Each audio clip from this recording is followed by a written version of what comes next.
outside, but I don't see him anymore. I was hoping he'd still be here for you guys. We do have excellent birding here. If you are a birder, we have seasonal bird tours here when the migration season is, which is sort of around winter and spring.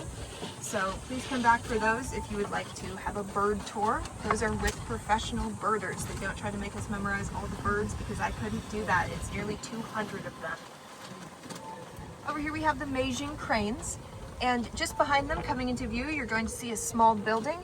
That is the Annenberg's mausoleum. They chose to be interred here in a mausoleum that matched their house. It has the same roof line, it has that egg crate coffered ceiling, and it has that pink Portuguese marble. That does mean that by California law, 50 acres of the estate is dedicated to cemetery use. That does not mean that anyone else will ever be buried here. It is only for the Annenbergs. To my right again, we have Birds of Welcome. This is a replica of the Birds of Welcome in Gander International Airport by Art Price. There's going to be a little bump as we get back onto the historic driveway.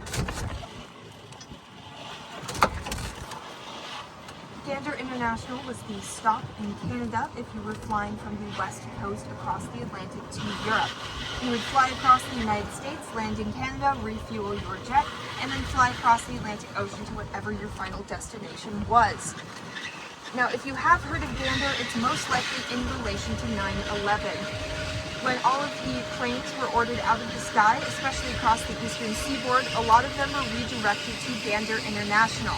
Gander is a very small town, so the residents had to figure out how to house all of these people who had been stranded in their town.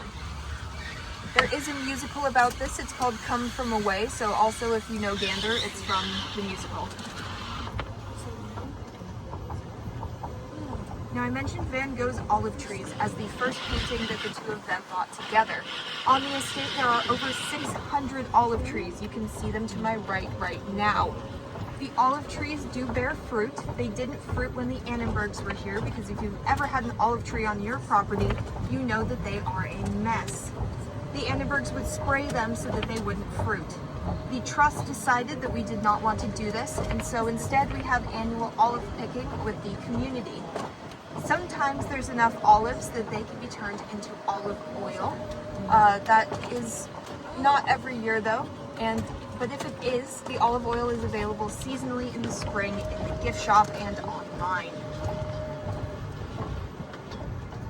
Now, since we're ending at 3:30, you will have just enough time to see our video as well as our new